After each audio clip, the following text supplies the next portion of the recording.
ton chemin, yes. Ton amour est mon repère, oh Dieu. Sous tes ailes, je suis en paix. Pour chaque rêve inachevé, tu ouvres les portes. Alléluia, alléluia, alléluia.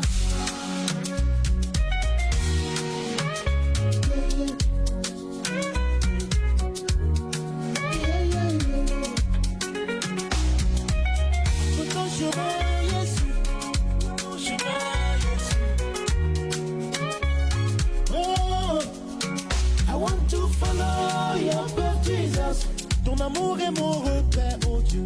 Sous tes ailes, je suis en paix. Pour chaque rêve inachevé, tu ouvres les portes. Alléluia, alléluia, alléluia.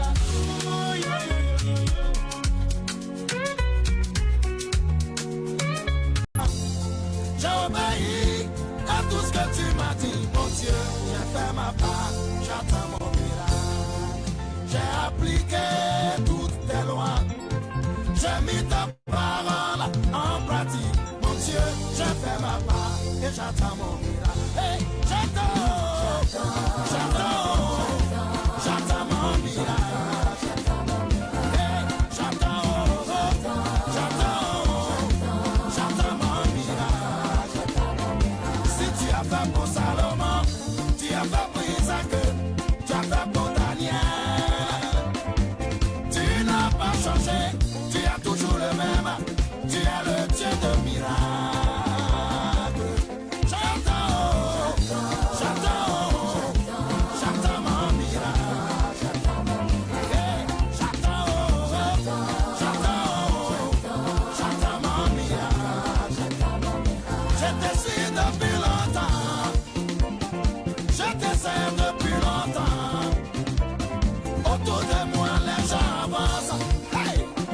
Autour de moi les gens prospèrent. Moi j'attends mon miracle. Moi j'attends mon miracle. Hey! Hey! J'attends mon miracle. Hey! J'attends mon miracle. Et c'est ça, moi j'attends mon miracle.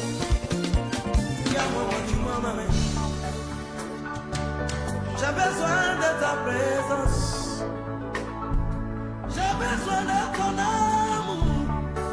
Mon Dieu, j'ai besoin de ta présence. Là nous vivons dans ce monde de troubles. Nous vivons dans ce monde de souffrance. Nous vivons dans ce monde de crise.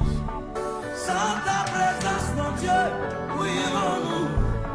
Je t'en supplie, voilà mon âme. Je suis rejeté à cause de son évangile. Les gens m'ont abandonné. Je t'en supplie, voilà mon âme.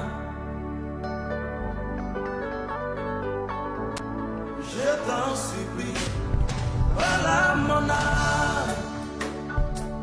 Mes frères m'ont abandonné parce que j'ai pris la décision d'appartenir à ton royaume. Et pour cela, les gens m'ont abandonné. Je n'ai plus personne, je suis à la risée de tous. Mon Dieu ne m'abandonne pas. Dis-moi quelque chose. Dis-moi quelque chose. Mon âme est attrisée. Mon Dieu, ne m'abandonne pas. Je t'en supplie, Seigneur. Dis-moi quelque chose. Laisse les gens parler mal de toi. Laisse les gens te critiquer. Laisse les gens te maltraiter parce que tu as accepté le Seigneur. Mais ton Dieu est en train de préparer ton témoignage. Et le témoignage sera tellement grand que d'autres diront que tu as donné un petit jeu. Ils sauront que ton Dieu t'a aimé. Dans tous ces moments, je ne baisserai jamais les bras. Je resterai toujours fidèle à toi. Si tu as marché sur la mer rouge, si tu as guéri les paralytiques, tu n'as pas changé. Dis-moi quelque chose. Je sais que tu es toujours le même. Tu n'as pas changé. Dis-moi quelque chose. A-t-il l'éternel Dieu? A-t-il l'éternel Dieu? Vous serez toujours à la tête et non jamais à la queue. Toujours à la tête et non jamais à la queue. Toujours à la tête et non jamais à la queue. Moi je serai toujours à la tête. Dans ma famille, toujours à la tête. Dans mon quartier, toujours à la tête. Dans mon... L'année 2024 touche à sa fin. Nous sommes entrés d'aller vers les festivités, comme vous le savez, des fêtes d'année. Vous voyez, les gens vont festoyer, voilà. Et il y a des gens déjà qui se préparent. J'ai toujours dit aux enfants de Dieu, il ne faut pas se laisser entraîner dans des distractions. Je crois que le point qui nous reste, parce que là, aujourd'hui, par la grâce de Dieu, je vais toucher les 3 points, les 3 facteurs directement. Je parlerai des 3 facteurs, donc des 7e, 6e, 7e, 8e. Je vais les mélanger parce que je veux que nous puissions finir les 11 facteurs ce mois de décembre. Et par la grâce de Dieu, à titre d'information déjà, donc je parlerai d'un nouveau sujet pendant un mois. Je crois que le mois de janvier, si Christ tarde à venir, je parlerai d'un nouveau sujet. Je mettrai un point virgule juste par rapport à cette thématique que nous avons commencé depuis longtemps. Et du coup, après le mois de janvier, on va revenir maintenant pour pouvoir parler des fausses doctrines que nous retrouvons dans nos assemblées. On parlera des fausses doctrines. Je vous donnerai toute une liste. Il y en a plein, mais la liste est non exhaustive aussi. Donc, je vous donnerai l'essentiel et puis on parlera de chaque fausse doctrine que nous retrouvons dans nos assemblées. Mais on mettra un point virgule, comme je viens de dire, au mois de janvier pour parler d'un nouveau sujet. Alors, je suis en train de dire que ne vous laissez pas entraîner dans des distractions. S'il vous plaît, le monde des ténèbres ne dort pas. Il travaille nuit et jour. Vous savez que pendant ces fêtes, il se passe beaucoup de mauvaises choses. Tu es enfant de Dieu, réserve-toi. Ne te laisse pas fouguer dans ces distractions qui n'honorent pas Dieu. Comporte-toi comme un enfant de Dieu. S'il vous plaît, je vous mets en garde. Je sais de quoi dont je parle. Parce que en cette période, que les gens se laissent entraîner dans les distractions, l'ennemi aussi travaille de manière sournoise. Il fait beaucoup de mauvaises choses. Il y a des gens qui meurent, il y a des accidents, il y a beaucoup de mauvaises choses qui se passent. Je vous avais dit ici que les esprits périodiques existent. Les esprits qui opèrent qu'à une certaine période existent. Le diable n'est pas bête. Il fait toutes choses avec calcul. Il calcule, il est intelligent. La Bible dit, si vous lisez dans le livre d'Ézéchiel, chapitre 28, à partir du verset 12, la Bible dit, Dieu lui avait donné pleinement la sagesse. Et Dieu ne lui a rien enlevé. Parce que Dieu ne se répand pas de ses dons, de toutes les capacités qu'il donne aux gens, même si quelqu'un se rebelle contre lui. Il est avec toutes ces potentialités que Dieu lui avait données au ciel. Donc, il travaille avec sagesse et intelligence. Alors, quand on dit que, parce que la Bible dit, il est risé. Il est risé. Il travaille dans la rise. Et quand il opère dans la rise, je nous ai toujours dit, il se cache derrière les événements, derrière les circonstances, derrière, derrière des bouquins, derrière des religions, derrière des fausses doctrines. Il se cache derrière plusieurs choses. Pourquoi il se cache? Parce que si les gens le découvrent, les gens vont se mettre en garde. Voilà pourquoi il travaille pour pouvoir accomplir ces 3 objectifs décrits dans l'évangile de Jean chapitre 10, verset 10. Il travaille dans la rise pour accomplir sa mission-là. Donc faisons attention, ne vous laissez pas entraîner dans des distractions. Les gens vont festoyer, vont fêter, voilà, toutes ces fêtes païennes, mais n'oubliez pas, les mondes des ténèbres aussi, ils ont leur manière de fêter. Restez dans la présence de Dieu. Restez dans la prière. Restez dans la présence de Dieu. Je crois que quand on parlera sur de toutes ces choses, toutes ces fêtes, on va vous expliquer beaucoup de choses par rapport à cela. Ce sont des fêtes païennes, n'a rien à voir avec la sainteté. Donc restez dans la présence de Dieu pendant ces temps. Bénissez plutôt Dieu qui vous a accompagné tout au long de cette année jusqu'à la fin. Glorifiez plutôt Dieu, faites des jeûnes et prières, entrez dans la présence de Dieu, voilà. Regardez un peu le bilan, observez un peu le bilan de ta santé spirituelle, si il est bon ou il n'est pas bon, voilà. Et regardez comment est-ce que le Seigneur va te conduire s'il tarde à venir l'année prochaine. Donc ne vous laissez pas dans toutes ces distractions païennes, chers enfants de Dieu, parce que c'est derrière ces distractions que le diable réalise beaucoup de mauvaises choses. C'est ça ce que je voulais nous dire d'entrée de jeu pour pouvoir commencer notre temps de prière. Voilà, dans la présence de Dieu. Beaucoup de chrétiens n'arrivent pas à beaucoup prier, à rester longtemps dans la présence de Dieu, parce que la prière c'est un corvée. La prière c'est comme une punition. Quand il commence à prier, il sent les dégoûts. Il ne sent pas envie de rester longtemps dans la présence de Dieu. Mais on peut rester à discuter avec les humains, avec les gens de ce monde, des temps et des temps sur les téléphones, bon, même vis-à-vis, on peut rester longtemps en train de causer, de rire, tout ça. Mais c'est lui qui est l'auteur, celui qui est la source de notre vie, la source de nos richesses, la source de tout ce qu'on est. On n'a pas envie, on a toujours tendance quand on prie, d'arrêter même dans 2 minutes, d'arrêter même dans quelques secondes. Chers enfants de Dieu, c'est une grosse erreur que nous commettons. Dieu, il est la source de tout ce qu'on est. Mais bien aimé, s'il y a quelqu'un dans ce monde qu'on peut prendre des temps avec lui, qu'on peut prendre des temps et des temps avec lui, c'est le Seigneur. C'est le Seigneur. Bien aimé, tu sais, rester seulement longtemps dans la présence de Dieu peut te bénir, peut te libérer dans beaucoup de choses. Dans beaucoup de choses. Je peux vous fournir beaucoup de témoignages dans la Bible. Mais qui sème la lourdeur dans nos âmes, dans nos esprits?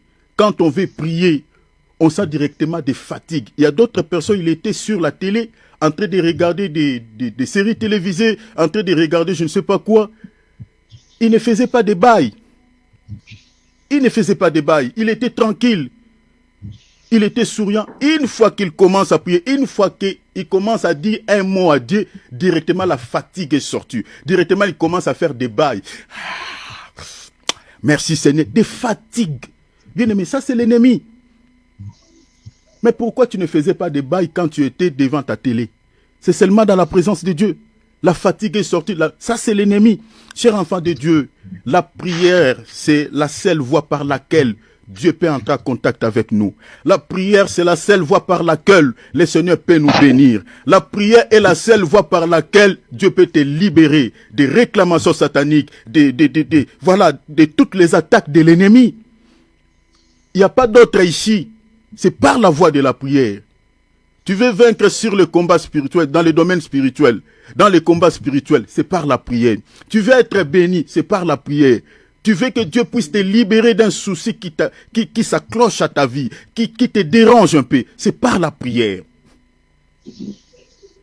Alors demande à Dieu que tu sois un homme, une femme de prière.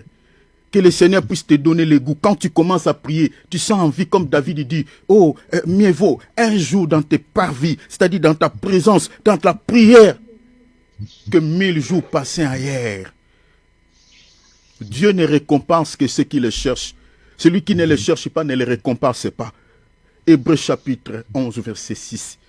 Il est le rémunérateur de ceux qui le cherchent. En revanche, il ne récompense pas celui qui ne le cherche pas. Sois un homme de prière, une femme de prière. Alors demande à Dieu que la prière soit ta vie. Dis vraiment, Seigneur, je veux que ça soit ma vie. Comme je fais toutes choses avec souplesse. Seigneur, je veux même quand je prie, Seigneur, je ne sens pas envie d'arrêter. Que je sens toujours envie de continuer. de prier. Parce que quand tu restes longtemps dans la présence de Dieu, lorsque la gloire de Dieu va descendre, rappelez-vous de nos bien-aimés Paul et Silas dans Acte 16. Pendant qu'ils étaient restés longtemps dans la présence de Dieu, pendant qu'ils étaient en train d'adorer, de prier, la Bible dit la gloire de Dieu descendit. Les portes de prison étaient ébranlées. Il y a eu les tremblements de terre. Les liens qui les retenaient étaient brisés, étaient rompus. Bien aimé, vous voyez, à force de rester longtemps dans la présence de Dieu, beaucoup de choses vont changer dans ta vie. Alors, demande à Dieu qu'il te fasse un homme de prière, une femme de prière. Demande cette envie. Prions au nom de Jésus. My God. Quand tu marches là-bas, oh, là-bas Galilée, il priait sans cesse, oh, lui qui était la parole faite chair. À combien plus forte raison, moi non né dans le péché, je vais prier comme Jésus. Je vais prier comme Jésus toute ma vie. Je vais prier comme mon Père. Oui, mon Seigneur, je vais prier comme Jésus toute ma vie. Alléluia. C'est par la prière que nous chassons les diables. Chers enfants de Dieu, nous allons prier. Comme vous le savez bien, comme nous sommes en train de s'étendre vers la fin de l'année, comme je viens de dire, il se passe beaucoup de mauvaises choses. Vous êtes sans ignorer, bien-aimés, que en cette période de fête, il y a des gens qui tombent malades, il y a des gens qui meurent, il y a beaucoup de choses. Nous allons faire une prière de protection, mettre hors d'état de nuire toutes les influences sataniques. Nous allons demander à Dieu, Seigneur, on n'attend rien de la part de Satan. J'ai toujours dit aux enfants de Dieu, il ne faut pas ignorer les activités du diable.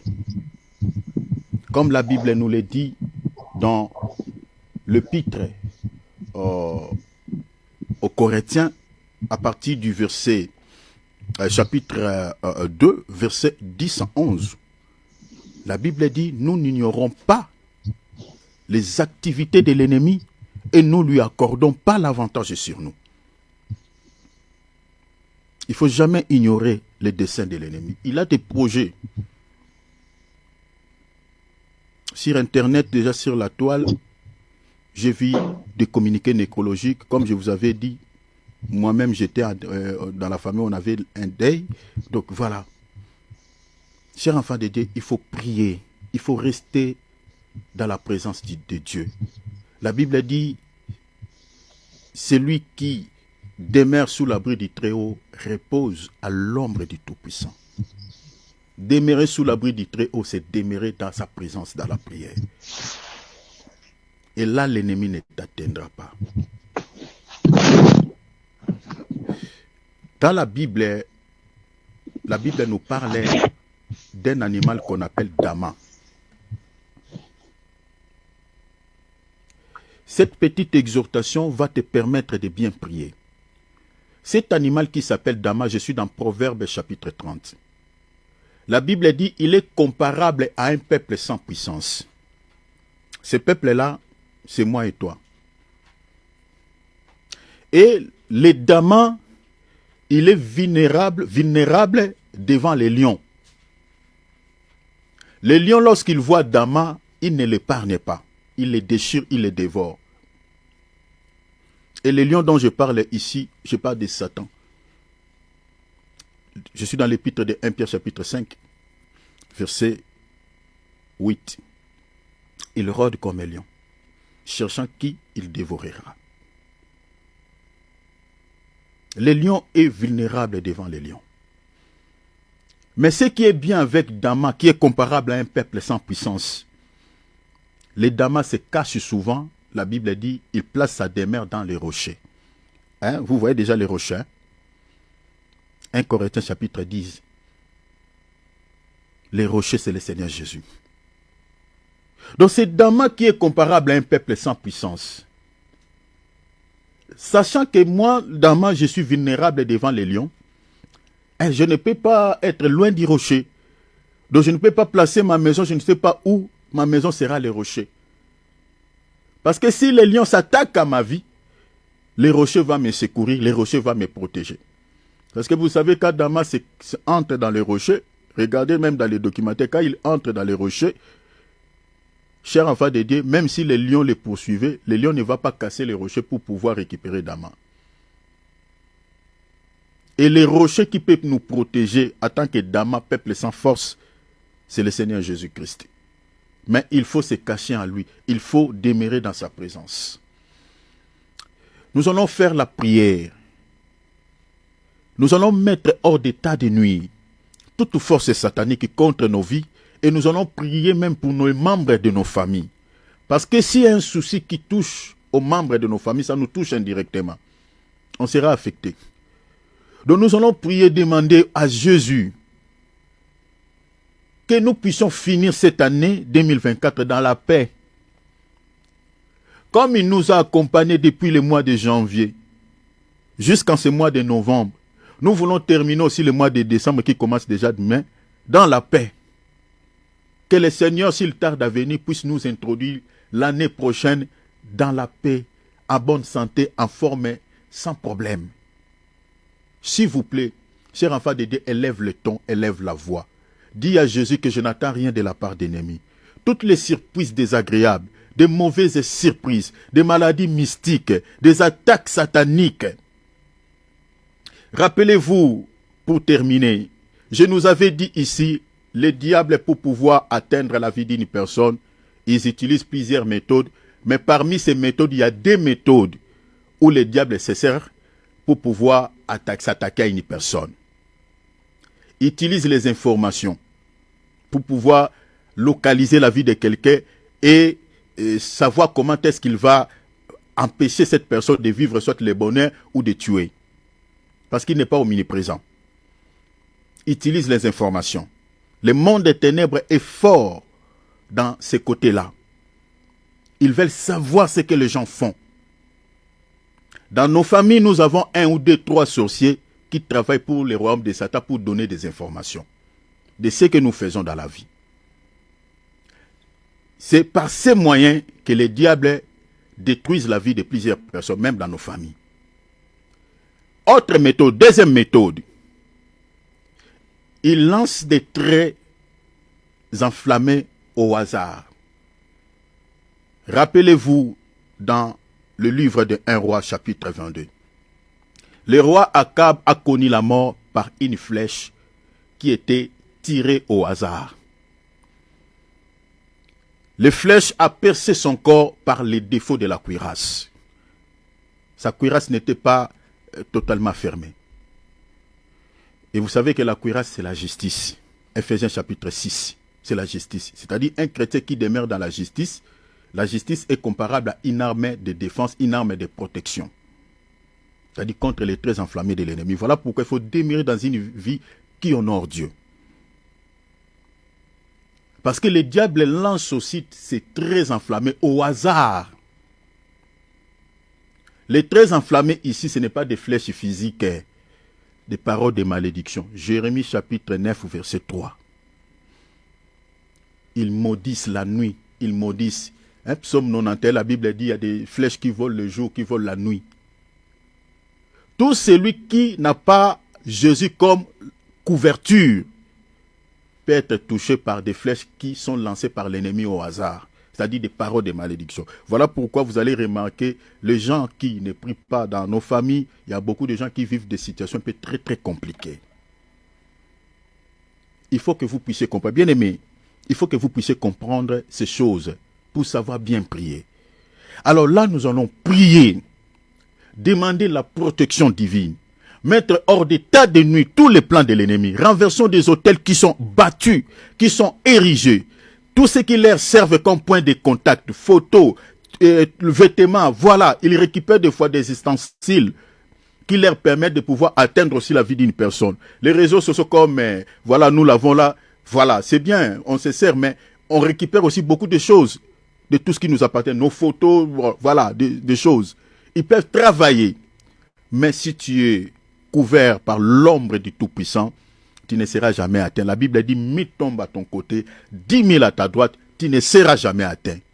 Élève ta voix, demande à Dieu, nous voulons finir l'année 2024 avec Jésus dans la paix. Priez aussi pour les membres de nos familles, même ceux qui ne connaissent pas Dieu. Demandons à Jésus de les protéger, même ceux qui ne le connaissent pas, s'il vous plaît. Élevons nos voix, ouvrons nos micros, s'il vous plaît. Prions, oh my God. Gloire à Dieu. Alléluia. Nalinga kayo nasepela na yo, oh nalinga kayo papa nasepela na yo na motema papa.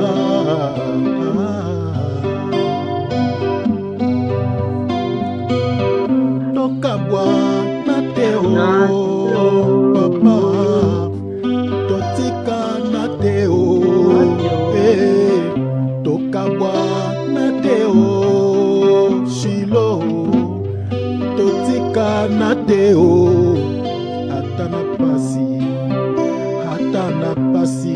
ata na bisengo.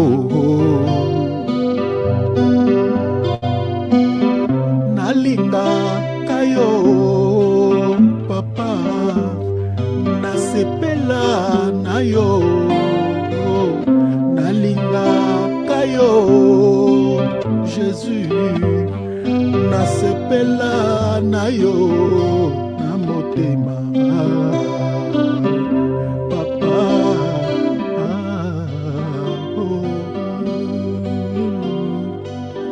Tokabwa na teo, totika na teo,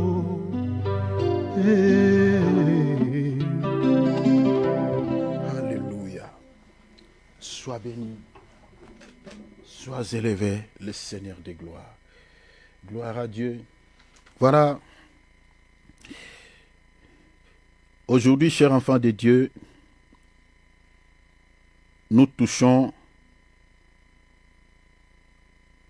le 6e facteur, comme je nous avais promis. Donc, on touche, prenons nos Bibles, prenons nos calepins déjà, donc notons. Nous allons partager sur le 6e facteur. Est-ce que vous me captez bien, chers enfants de Dieu? Vous me saisissez bien? Oui. Gloire à Dieu. Ceux qui sont à distance, vous me captez bien? Manifestez-vous. Oui. Maman Irène, le son, ça va? Gloire à Dieu. Donc, nous sommes en train de partager sur le 6e facteur, 7e facteur, 8e facteur. Le 6e facteur, nous l'avons intitulé « Quels sont les signes qui nous aident à identifier un vrai serviteur de Dieu par rapport à un faux prophète ?» Retenez, soulignez. On va vous donner quelques signes. Il y en a plein, on ne finira pas.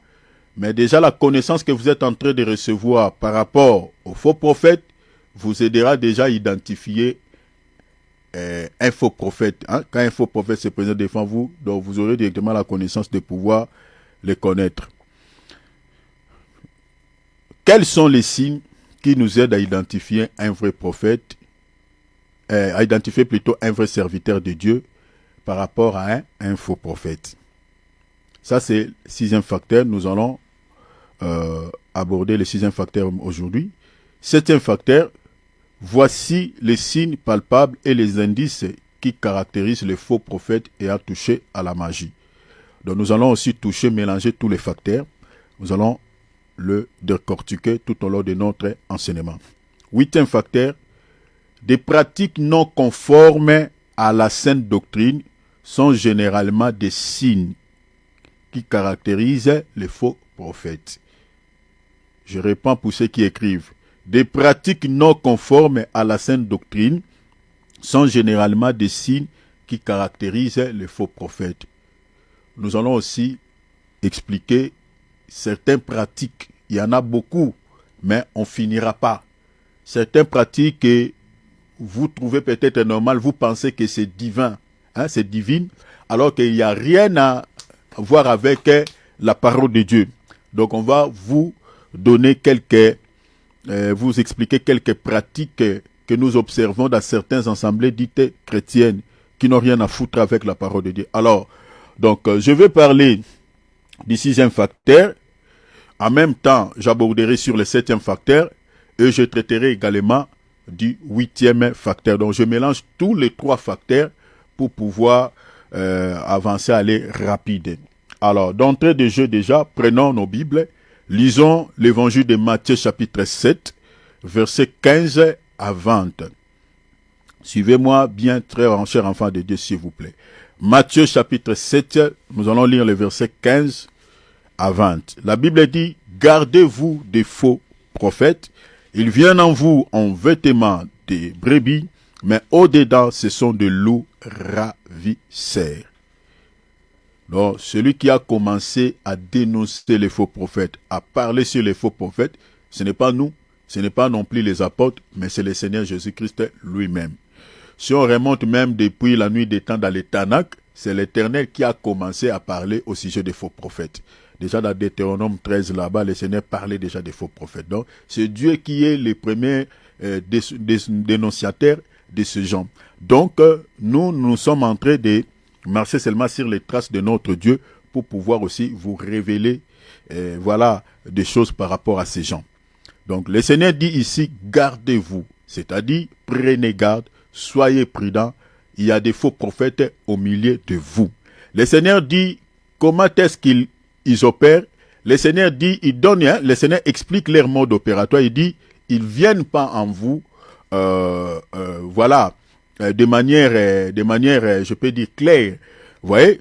Donc, ils viennent en vous en se déguisant en peau de brebis, mais ce sont des loups, mais ils prennent la peau de la brebis pour pouvoir s'infiltrer au milieu de nous, au milieu de vous.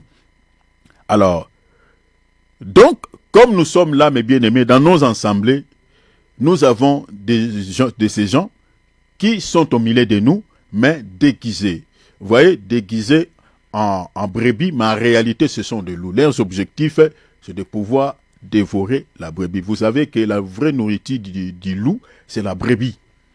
Hein? Donc, vous savez, ici, en Europe, il y a beaucoup de bergers qui ont des problèmes avec des autorités parce qu'ils tuent beaucoup de loups, parce que les loups entrent dans des bergeries, ils tuent des brebis. Et il y a des bergers qui ont des armes, et une fois qu'ils voient le loup entrer, de poursuivre ces troupeaux, ces brebis, directement, ils tuent. Donc, vous savez que le loup n'épargne pas la brebis. La raison pour laquelle vous remarquerez dans les assemblées qui sont dirigées par des faux prophètes, mes bien-aimés, les brebis du Seigneur ne sont pas épargnées. Les brebis du Seigneur ne sont pas épargnées. Donc, tous les systèmes qui sont établis dans les églises qui sont dirigées par les faux prophètes, c'est au détriment de la brebis du Seigneur qui est l'église. Et on va vous donner quelques signes ici.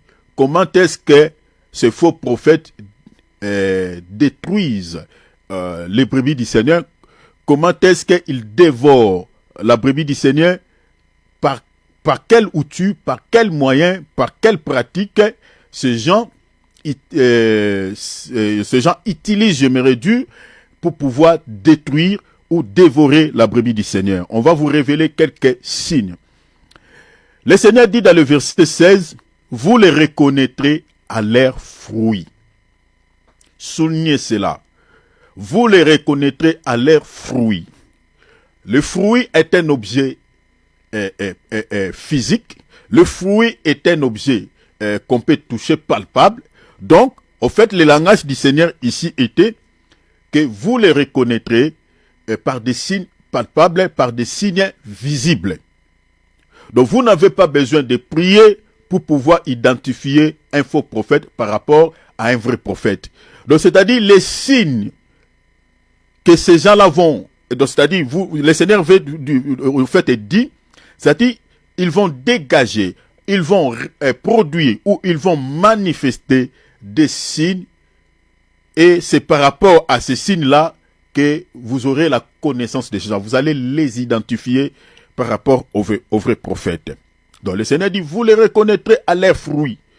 Et le Seigneur donne quelques exemples. Il dit, cueille-t-on des raisins sur des épines, tels que nous sommes là, mes bien-aimés. Si on te dit que, on te présente les raisins, on dit que les raisins que vous voyez là est sorti sur l'arbre des épines. Ou la personne dit que je l'ai cueilli sur un arbre d'épines ou de chardon. Vous n'allez pas croire, tu diras, mais comment un arbre qui porte des épines peut aussi produire les raisins? C'est impossible. Impossible. Donc, le Seigneur dit, cueille-t-on des raisins sur des épines? Impossible. Il dit, ou des figues sur des chardons? Impossible. Maintenant, le Seigneur dit dans le verset 17, tout bon arbre, remplacez tout bon arbre par un vrai serviteur de Dieu. Je suis en train de demander votre attention. Déjà, si vous comprenez ce que le Seigneur dit ici, chers enfants de Dieu, vous n'aurez pas du mal à identifier ces gens. Et je l'ai dit, je le reprends toujours au travers de cette émission que un faux prophète n'a pas 2, 3, 4 objectifs, n'a qu'un seul objectif, c'est de garer la brebis du Seigneur, c'est de détourner les enfants de Dieu sur le droit chemin. Donc quand on dit de garer la brebis, c'est-à-dire vous conduire vers les chemins de la perdition, vers l'égarement, vers l'enfer. Le Seigneur dit, tout bon arbre, c'est-à-dire un vrai serviteur de Dieu, un vrai prophète de Dieu, porte de bons fruits. Mais le mauvais arbre, c'est-à-dire un faux prophète, portait des mauvais fruits. Est-ce que vous voyez cela? Donc c'est-à-dire, le Seigneur veut tout simplement nous dire que un ministre authentique, un ministre qui est mandaté par Dieu, ne peut pas manifester de mauvais fruits. Chers enfants de Dieu, suivez-moi ici très bien. Un ministre authentique de Dieu, un vrai ministre de Dieu, qui a reçu un appel divin, ne peut pas produire de mauvais fruits. En fait, c'est ça la pensée du Seigneur dans le verset 17 ici. Ne peut pas manifester de mauvais fruits. Donc quand on parle des fruits ici, remplacer les fruits ici par les bonnes œuvres, remplacer le fruit d'un vrai serviteur de Dieu par la sainte doctrine, remplacer le fruit d'un vrai serviteur de Dieu par par la sainteté, par la sanctification, vous comprenez? Donc ne peut pas être impliqué dans l'adultère, ne peut jamais être impliqué dans l'escroquerie. Est-ce que vous comprenez cela? C'est ça les bons fruits d'un vrai serviteur de Dieu. C'est ça la pensée du Seigneur. Il dit, tout bon arbre, le Seigneur dit, tout bon arbre porte de bons fruits. Donc, le bon arbre ici, c'est un vrai serviteur de Dieu, un vrai prophète de Dieu. En fait, c'est ça la pensée du Seigneur. Et le Seigneur dit, mais les mauvais arbres portaient de mauvais fruits. Donc, un mauvais arbre ne peut porter que des mauvais fruits. Est-ce que vous voyez cela? Donc, c'est-à-dire, un faux serviteur de Dieu ne peut pas manifester. C'est impossible qu'un faux serviteur de Dieu puisse manifester de bons fruits ou pratiquer de bonnes œuvres.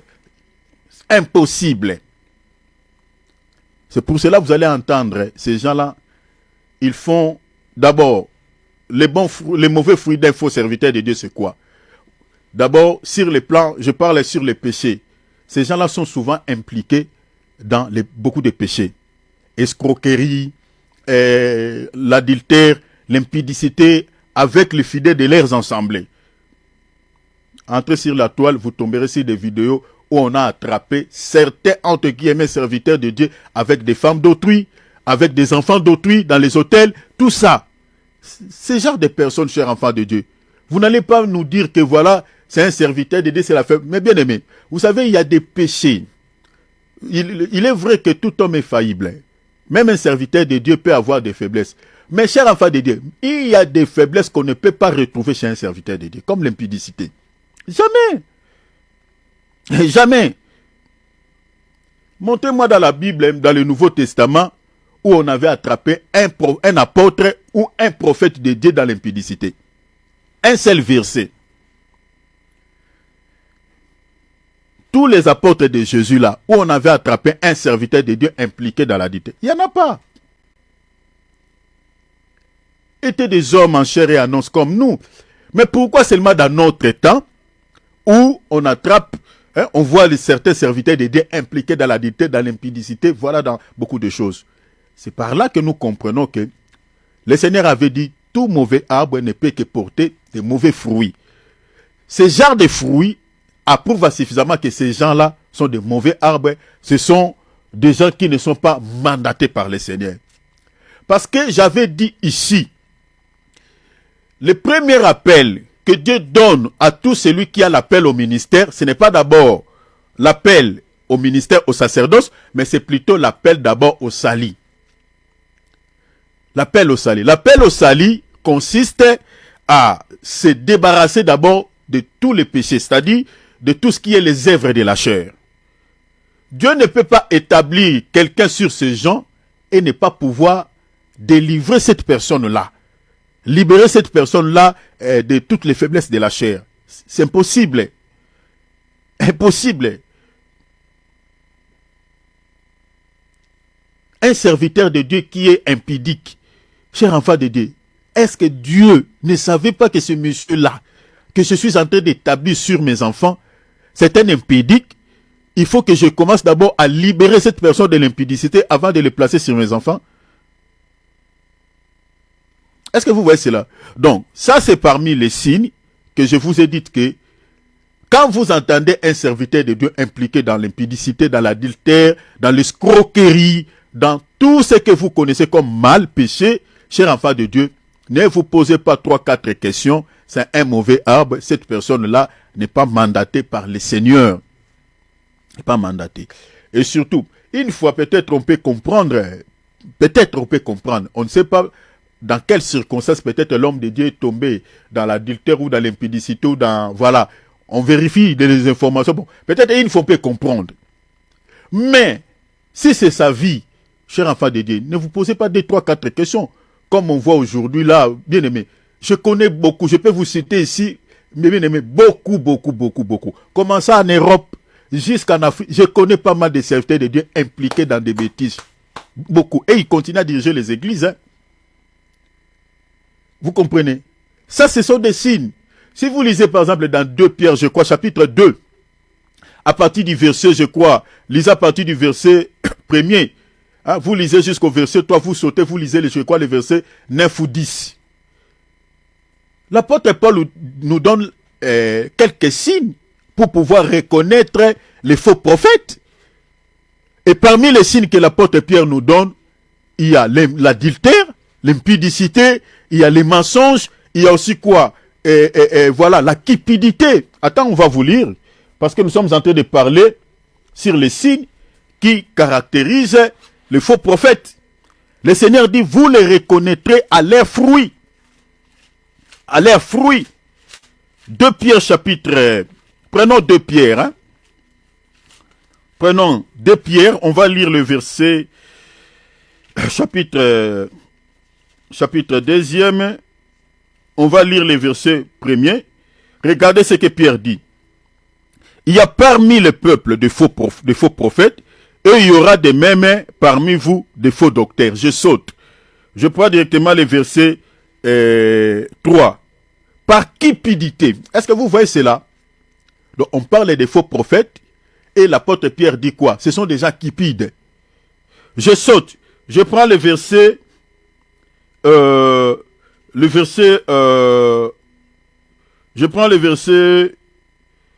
14. Lisons le verset 14. La Bible a dit, ils ont les yeux pleins d'adultère. Est-ce que vous voyez cela? Ça, c'est le signe que l'apôtre Pierre donne pour pouvoir identifier un faux prophète par rapport au vrai prophète. Je ne sais pas si je me fais comprendre. Donc l'apôtre Pierre dit quoi? Les faux prophètes, ce sont des gens incupides, ce sont des gens qui ont les yeux pleins d'adultère. Donc quand vous attendez un serviteur de Dieu impliqué dans l'adultère, dans la cupidité, l'escroquerie, vol d'argent, tout ça, ne vous posez pas 2, 3, 4 questions. La Bible dit ce sont des faux prophètes. Est-ce que vous me saisissez bien, cher enfant de Dieu? Ça, c'est déjà quelques signes que vous pouvez, ce qui vous permet de pouvoir identifier ces gens. Et si vous lisez jusqu'au verset 15, l'apôtre Paul, regardez, je lis le verset 14, ils ont les uns pleins d'adultère et insatiables des péchés. Vous voyez, ce sont des gens qui demeurent dans le péché. Et puis il dit quoi? Ils amorcent les âmes mal affermies. Bien aimé, un chrétien qui est affermi ne peut pas prier dans l'église d'un faux prophète. Un chrétien affermi, qui est bien affermi, ne peut pas prier dans l'église d'un faux prophète. Parce que ces gens-là récupèrent des âmes, la Bible dit, mal affermies.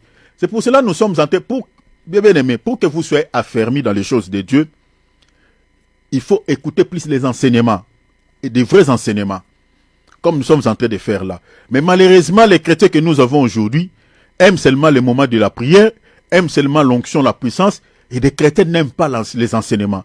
Voilà pourquoi nous avons des chrétiens qui ne grandissent pas, malgré l'état qu'ils ont fait dans le Seigneur, mais ne grandissent pas sur le plan spirituel. Ils n'ont aucune connaissance de la parole de Dieu. Et ce sont ces chrétiens-là mal affermis qui sont souvent manipulés par les faux prophètes. La Bible dit ici, ils amorcent les âmes mal affermies. Ils ont le cœur excès à la cupidité. L'apôtre Pierre répète encore. Le cœur excès à la cupidité. Cher enfant de Dieu, si vous êtes dans une église où le pasteur vous parle tout le temps de l'argent, tout l'argent, délivrance payant, tout. Bien aimé, c'est un faux prophète. Un faux prophète. Vous savez, aujourd'hui, nous avons des prophètes. Si vous l'invitez pour pouvoir venir prêcher chez vous, il vous demande de l'argent. Dans notre temps, nous avons des gens comme ça. Ils demandent les cachets comme les musiciens profanes. Oui, comme les musiciens profanes. Ils demandent de l'argent. C'est-à-dire, si vous ne les payez pas, il ne peut pas venir prêcher chez vous. Je vous parle des choses vraies au nom de Jésus-Christ. Vous êtes en train d'inviter un pasteur, un serviteur de Dieu, venir prêcher la parole de Dieu aux enfants de Dieu. Il vous demande de l'argent. Si vous ne le payez pas, il ne vient pas prêcher. Il va pas venir prêcher la parole. Ça, c'est déjà les signes qui authentifient que ces gens-là sont des faux prophètes. Je continue la lecture. Ça, c'est les quelques signes que je vous donne déjà pour pouvoir identifier un faux prophète par rapport à un vrai prophète. Le Seigneur dit, un mauvais arbre porte des mauvais fruits. Les mauvais fruits ici parlent de mauvaises œuvres. Parle aussi quoi? Des fausses doctrines. Vous voyez, les fausses doctrines font partie aussi des mauvaises œuvres ou des mauvais fruits. Parle également de quoi? Du péché. Parle de beaucoup de choses. Beaucoup de choses. Beaucoup de choses. Donc, un faux prophète ne dégage que de mauvais fruits. Maintenant, le Seigneur dit ceci dans le verset 18. Un bon arbre ne peut porter de mauvais fruits. Cher enfant de Dieu, je ne sais pas si vous comprenez la pensée du Seigneur ici.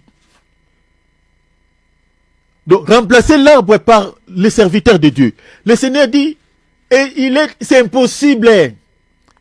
Bien aimé, même la nature ne nous enseigne-t-elle pas? Qui a déjà vu un manguier produire produire des raisins? Je parlais des arbres, de par leur nature, leur sémence. Je ne parlais pas de greffage. Parce qu'un arbre aussi, on peut le greffer avec un autre arbre. Mais je parle d'un arbre de par sa nature, de par sa sémence. Vous voyez un manguier ou un pommier produire les raisins. Ça ne se fait pas. Ça ne se fait pas. Ça ne se fait pas. Voilà pourquoi le Seigneur dit ici, un bon arbre ne peut porter de mauvais fruits. C'est-à-dire, un vrai serviteur de Dieu ne peut pas prêcher de fausses doctrines. Est-ce que vous voyez cela? Parce que je dis que le fruit ou les œuvres parlent de toutes ces choses. C'est-à-dire, parlent de la sanctification, vous voyez, parlent de la sainteté, parlent de, voilà, de la bonne parole. C'est ça les bonnes œuvres. Parle de la sainte doctrine. Un vrai serviteur de Dieu, mandaté par le Seigneur, ne peut pas prêcher aux enfants de Dieu de fausses doctrines. Ne peut pas prêcher aux enfants de Dieu de fausseté. Ne peut pas se retrouver dans des pratiques non conformes à la sainte doctrine. Comme aujourd'hui, vous allez entendre par exemple un soi-disant serviteur de Dieu qui veut prier pour une sœur qui a peut-être les soucis par rapport à sa santé et qui demande à cette sœur de se déshabiller pour pouvoir appliquer l'huile sur son corps. Cher enfant de Dieu, de telles pratiques,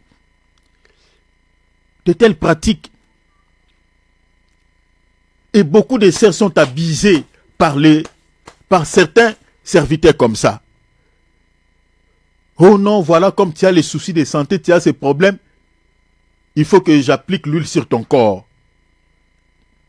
Il y a des sœurs qui sont abusées comme ça. Certains qui aiment le contact sexuel avec les sœurs. Comme ta fille, il n'y a rien qui marche, comme surtout les sœurs qui ont des problèmes de stérilité. Qui n'ont pas la connaissance, sont abusées comme ça. Tu vois comme Élisée était tendu sur cet enfant, il faut que je m'étale sur toi. Comme ça, moi, je vais récupérer cet esprit de la stérilité. Ça, c'est du chamanisme. C'est l'occultisme. Que non, il faut que je m'étale sur toi pour que je récupère ce qui est en toi. Qui, parmi les apôtres, qui a fait une telle pratique? Alors, les sœurs qui n'ont pas la connaissance de la parole de Dieu, ils acceptent ce genre de pratiques. Et beaucoup sont abusés comme ça. Les contacts sexuels. Certains qui appliquent l'huile sur le corps des sœurs tout unies. Oh mon Dieu, de telles pratiques. Donc, c'est-à-dire, quand vous voyez ce genre de choses, ou vous entendez ce genre de choses, mes bien-aimés, celui qui fait ce genre de pratiques n'est pas un ministre de Dieu authentique. N'est pas un ministre de Dieu authentique. Authentique. Le Seigneur dit, un bon arbre ne peut porter de mauvais fruits. Un vrai serviteur de Dieu ne peut pas porter ou manifester de mauvaises œuvres. Ça ne se fait pas. Ça ne se fait pas. Prêcher de fausseté, ça ne se fait pas. Ça ne se fait pas. Et le Seigneur dit, ni un mauvais arbre porter de bons fruits. Bien-aimé, un faux prophète ne peut pas manifester de bonnes œuvres. La raison pour laquelle nous avions dit ici que nous ne sommes pas en train de prêcher pour ces gens. Parce que, bien qu'il y a quelques cas exceptionnels où certains sont faux prophètes par ignorance. Hein, vous vous rappellerez, je vous avais dit ici, il y a plusieurs catégories de faux prophètes. Hein, je ne vais pas aller encore là-bas. Réécoutez seulement les vidéos précédentes que nous avons fait ici. Il y a plusieurs catégories. Il y a certains faux prophètes, certains serviteurs de Dieu, mais qui sont devenus des faux prophètes par ignorance. Vous voyez, par manque de la connaissance de la parole de Dieu. Certaines choses, dans leur conscience, ils sont sincères. Ils pensent que voilà, c'est divin, c'est divine, mais la réalité est que ce n'est pas divine. Donc c'est par ignorance. Certains serviteurs de Dieu authentiques sont devenus des faux prophètes, par ignorance. Mais la majorité des faux prophètes que nous observons dans nos assemblées à travers le monde, la majorité, mes bien-aimés, sont des ivrés. Sont des ivrés. Ils sont faux de par leur nature. De par leur nature, je parle de leur nature maléfique. Des ivrés. Ce sont eux qui nous créent pas mal de soucis dans nos assemblées, ce sont eux, mes bien-aimés, qui prêchent de fausses doctrines. J'ai toujours dit ici, la majorité de ces faux prophètes que nous avons, la plupart ce sont des gens qui ont fait des écoles théologiques. Je ne dis pas que faire l'école théologique est un péché, non. Mais je dis que la majorité des faux prophètes que nous avons dans nos assemblées, la majorité, ce sont ceux qui ont fait des écoles théologiques, qui nous ont amené la majorité des fausses doctrines que nous observons dans nos assemblées. Dans nos assemblées. Bien aimé, j'avais dit ici qu'on ne peut pas reconnaître le ministère d'un serviteur de Dieu parce qu'il a fait une école théologique, parce qu'il a décroché un diplôme à l'école théologique. Non. Non.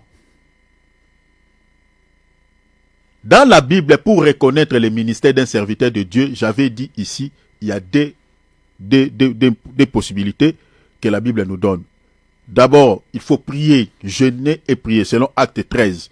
Deuxième possibilité que la Bible nous donne, il faut donner la chair à cette personne et voir comment est-ce qu'il présente les choses par rapport à la sainte doctrine.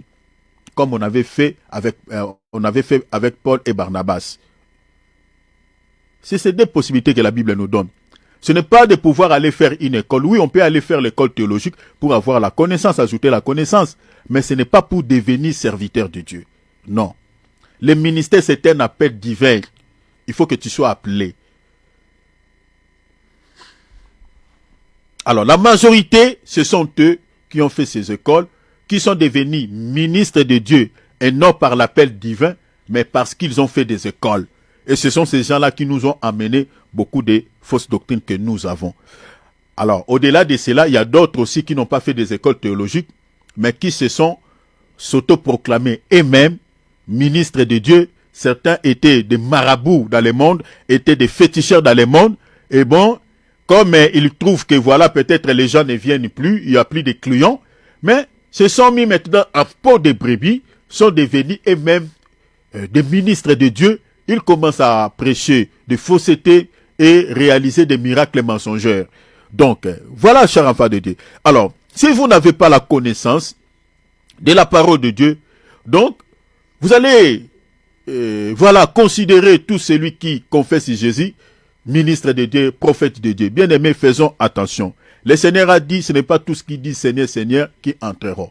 Faisons attention. Ce n'est pas tout celui qui confesse Jésus, il est serviteur de Dieu ou il est enfant de Dieu. Faisons attention. Alors, le Seigneur dit, un mauvais arbre ne peut porter de bons fruits. Et dans le verset 19, le Seigneur dit, tout arbre qui ne porte pas de bons fruits est coupé et jeté au feu. C'est-à-dire, ça c'est la sentence qui est réservée aux faux prophètes. Parce qu'ils ne portent pas de bons fruits. Leur sentence, c'est le jugement éternel. Le feu éternel, c'est l'enfer. Dans le verset 20, le Seigneur dit, c'est donc à leurs fruits que vous les reconnaîtrez. Donc, par rapport à notre premier facteur, la Bible dit, par rapport à notre sixième facteur, pardon, quels sont les signes qui nous aident à identifier un vrai serviteur de Dieu par rapport à un faux prophète? La réponse, c'est ça ce que le Seigneur nous donne dans les versets 20. C'est par rapport aux fruits.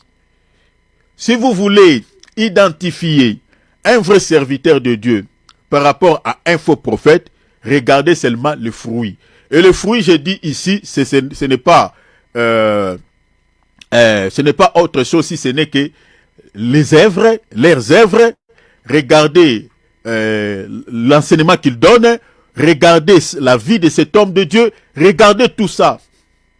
Parce qu'un vrai serviteur de Dieu, selon la pensée du Seigneur dans Matthieu chapitre 7, 15 à 20, ne peut pas manifester de mauvais fruits ou ne peut pas prêcher de fausses doctrines, ne peut pas se retrouver dans des pratiques qui n'ont pas de fondement dans la sainte doctrine.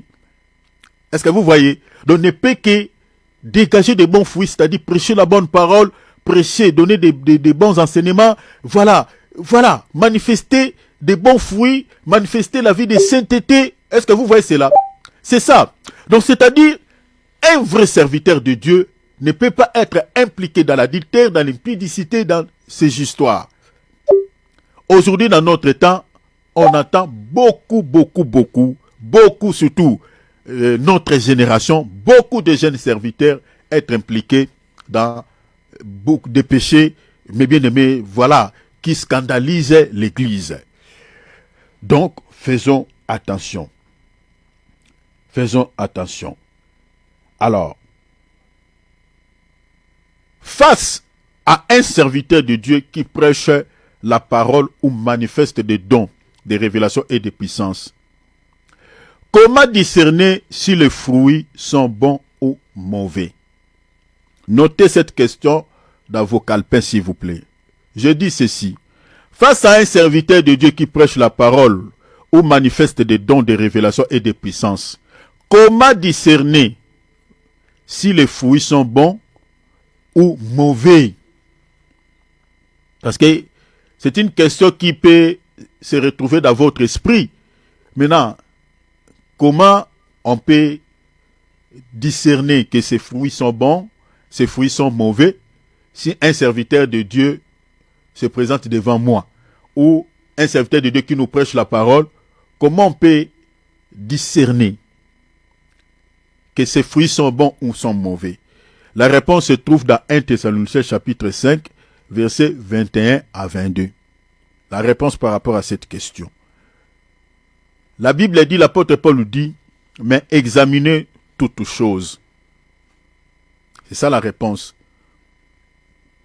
Examinez toutes choses, retenez ce qui est bon, et abstenez-vous, ou gardez-vous, ou prenez garde à toute espèce de mal.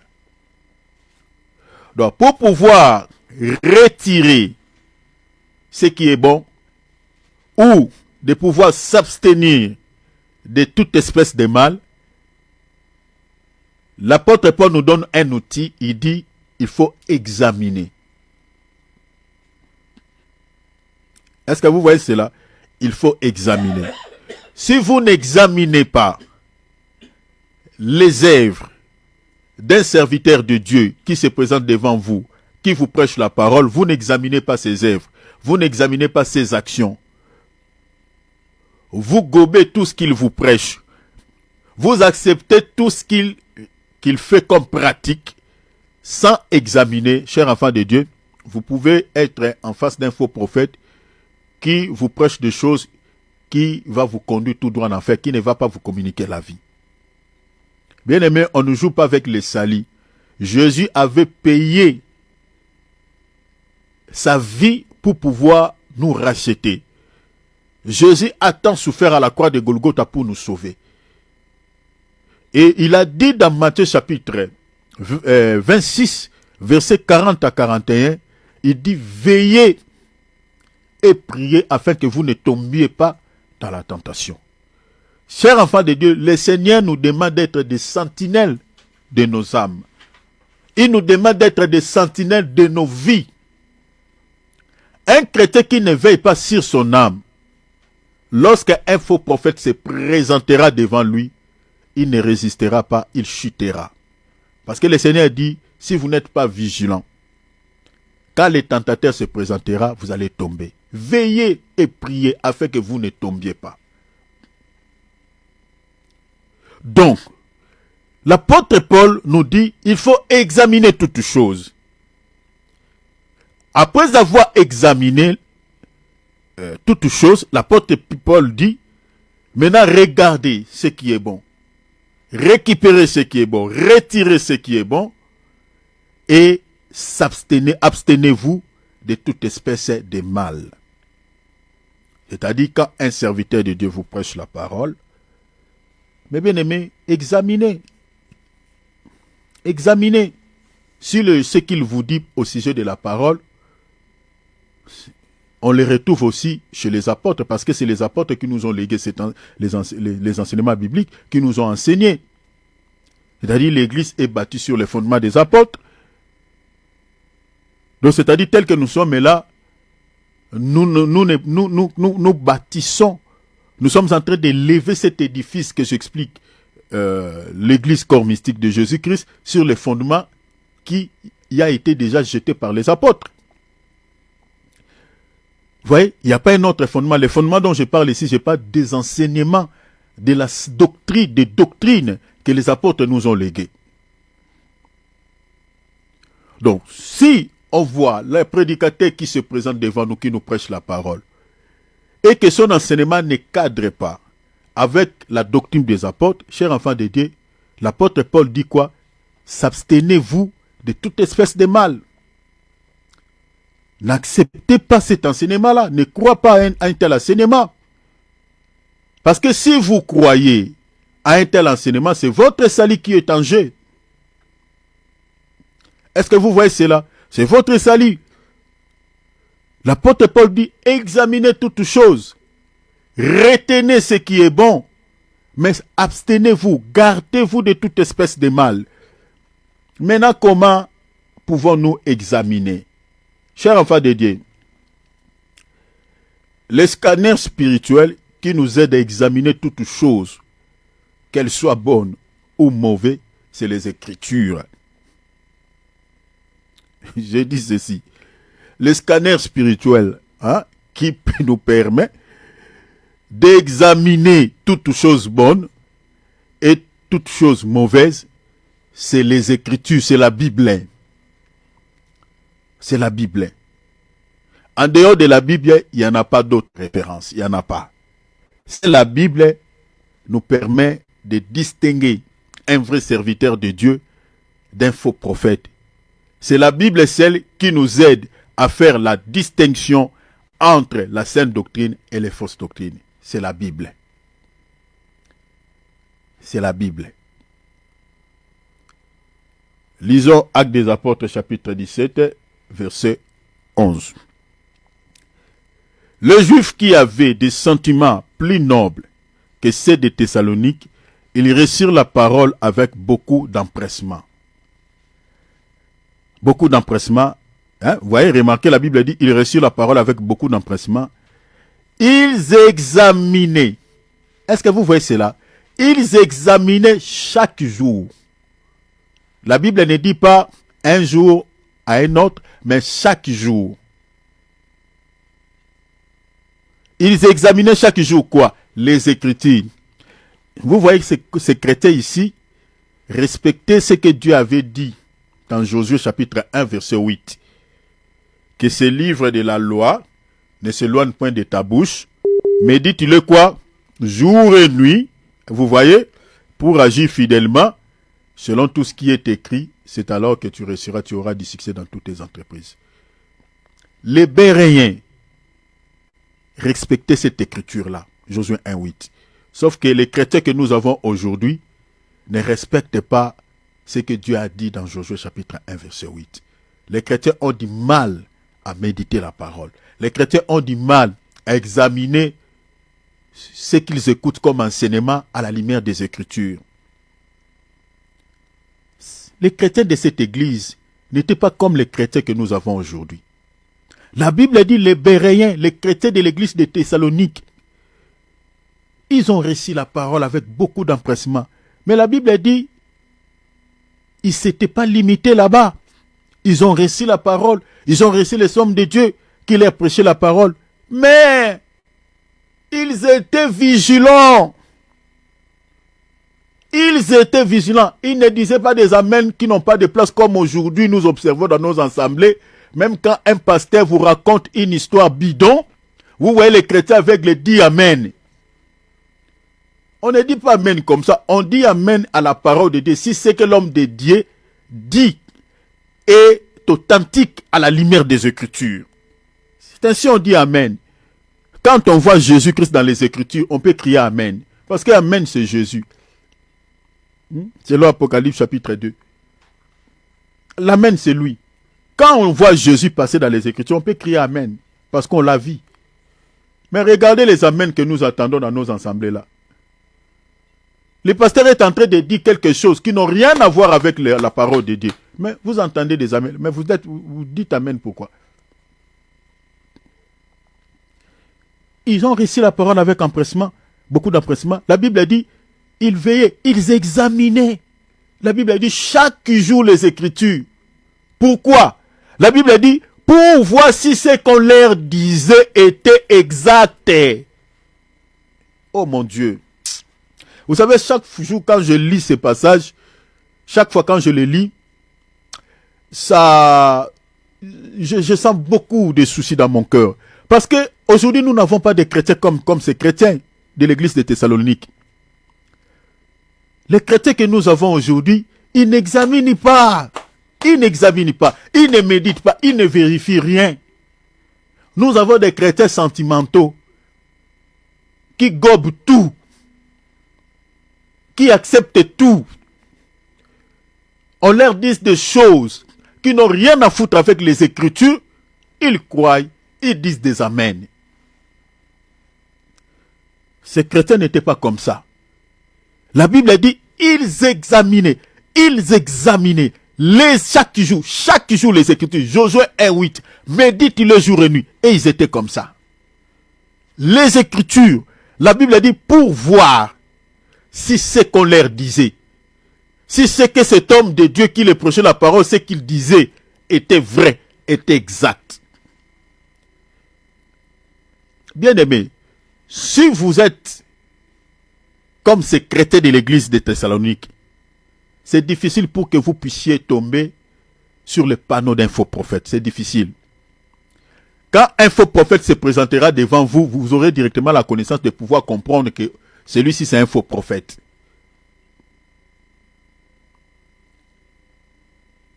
Un serviteur de Dieu authentique, quand il prêche la parole, cher enfant de Dieu, si tu es celui qui examine chaque jour sur les Écritures, ce que vous êtes en train d'écouter comme enseignement, bien aimé, vous pouvez directement comprendre, faire la différence entre un vrai serviteur de Dieu et un faux prophète, un faux serviteur de Dieu. Ces chrétiens examinés chaque jour sur les Écritures, sur la Bible, pour voir si ce qu'on leur disait était exact par rapport à la sainte doctrine. Vous voyez?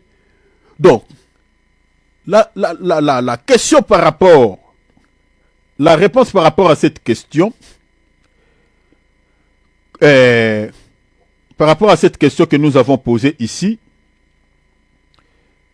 pour pouvoir faire la différence entre un faux serviteur de Dieu et un vrai serviteur de Dieu, la réponse est qu'il faut examiner comme l'apôtre Paul dit. Donc je dis, face à un serviteur de Dieu qui prêche la parole ou manifeste des dons, des révélations de puissance, tout ce que vous voulez, comment discerner si les fruits sont bons ou mauvais?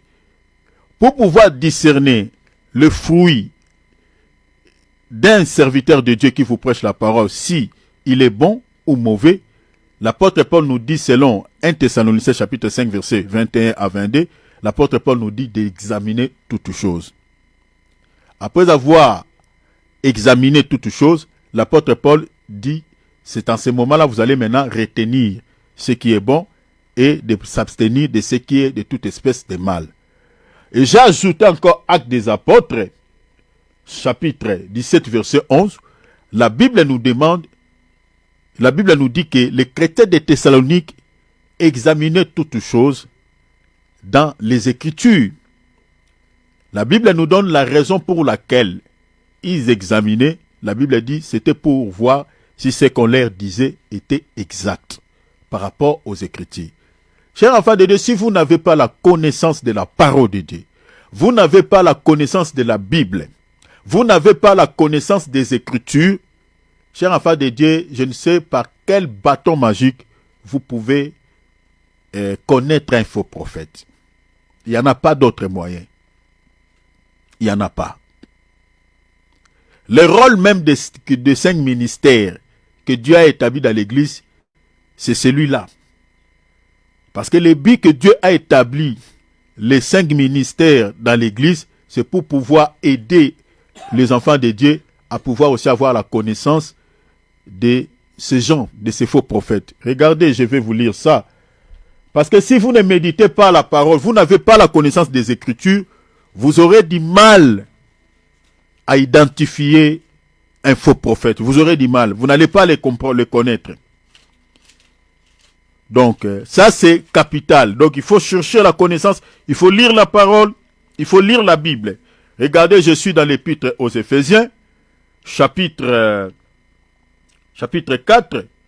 On va lire le verset 11. La Bible a dit, « Il a donné les uns comme apôtres, les autres comme prophètes, les autres comme évangélistes, les autres comme pasteurs et docteurs. »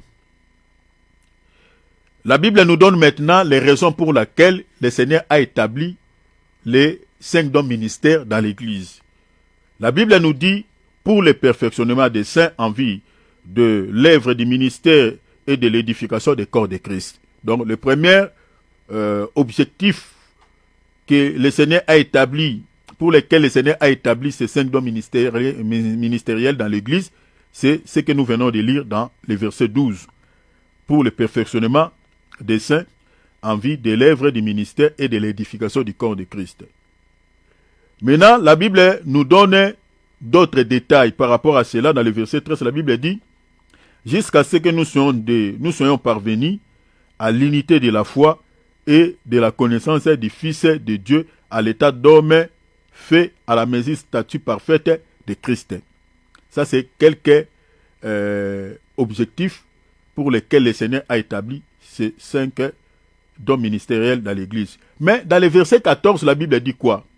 Afin que nous ne soyons plus des enfants flottants et emportés à tout vent de doctrine par la tromperie des hommes, des faux prophètes, par les rises dans les moyens de séduction. Est-ce que vous voyez cela? C'est ça le rôle aussi, donc c'est-à-dire, ce que nous sommes en train de faire là, fait partie de notre rôle. Le rôle de tout ministre de Dieu authentique, de pouvoir éveiller les enfants de Dieu, de pouvoir réveiller l'esprit des enfants de Dieu, de pouvoir enseigner les enfants de Dieu à pouvoir avoir la connaissance, vous voyez, de comprendre que il y a aussi des faux prophètes au milieu de nous. Donner quelques possibilités, donner quelques moyens aux enfants de Dieu de pouvoir discerner aussi les faux prophètes. Donc, le rôle du ministère, c'est ce que nous sommes en train de faire. Vous ouvrir aussi les yeux par rapport à ces gens. C'est ça, ça fait partie de notre rôle. Le rôle de tout bon ministre de Dieu. Donc, alors, je dis que le seul moyen qui permet à tous les chrétiens d'identifier un vrai serviteur de Dieu par rapport à un faux prophète, mes bien-aimés, c'est la Bible, c'est les Écritures. Il faut lire la Bible. Si vous n'avez pas la vie de méditation de la parole, vous méditez moins la parole de Dieu. Vous n'avez pas la connaissance des Écritures. Cher enfant de Dieu, il n'y a pas d'autre ici qui vous permettra de pouvoir identifier un faux prophète. Il n'y en a pas. Il n'y en a pas. Si aujourd'hui nous avons des chrétiens qui remplissent les églises de ces gens-là mandatés par le diable pour conduire les gens en enfer, c'est parce que beaucoup n'ont pas la connaissance des Écritures. Beaucoup des enfants de Dieu, beaucoup aiment le Seigneur, beaucoup suivent le Seigneur avec un cœur sincère. Mais sauf qu'il y a beaucoup de chrétiens qui négligent ce qui peut les aider. Vous voyez, les aider à ne pas pouvoir prier dans les églises de ces gens. Parce que ces gens-là, comme je viens de dire, n'ont pas d'autre motivation, n'ont pas d'autre objectif, si ce n'est de garer la brebis du Seigneur sur le droit chemin. Conduire les enfants de Dieu en enfer.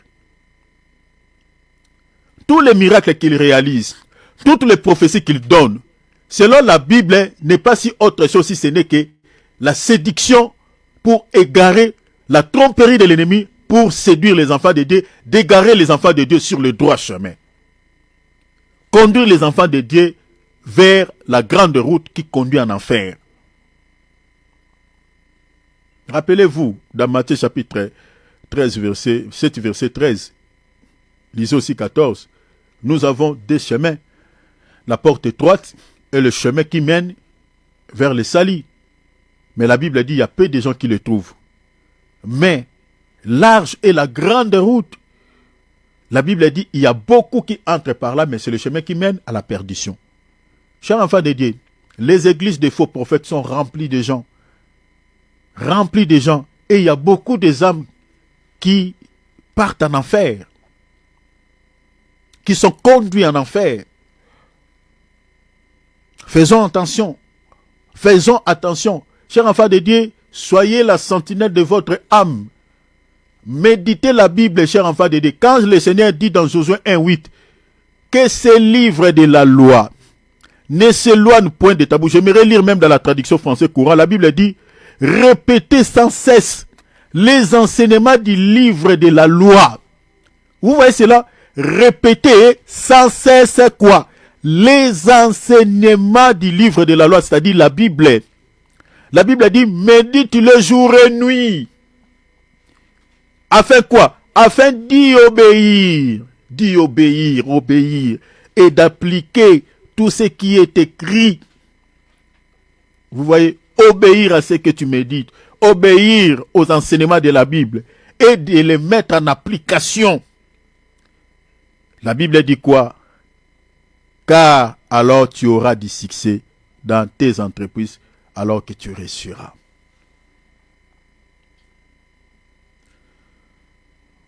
Chers enfants de Dieu, c'est seulement la méditation de la parole qui vous donnera la connaissance, et cette connaissance vous permettra de pouvoir, chers enfants de Dieu, d'identifier un faux prophète par rapport à un vrai serviteur de Dieu. Si vous n'avez pas la vie de méditation de la parole, vous n'avez pas une connaissance suffisante par rapport aux choses de Dieu, chers enfants de Dieu, vous prierez dans l'église d'un faux prophète, bien aimé, et puis, au final, vous n'avez pas les salis et vous partirez en enfer avec ces gens-là. Donc, retenez ce que je vous dis.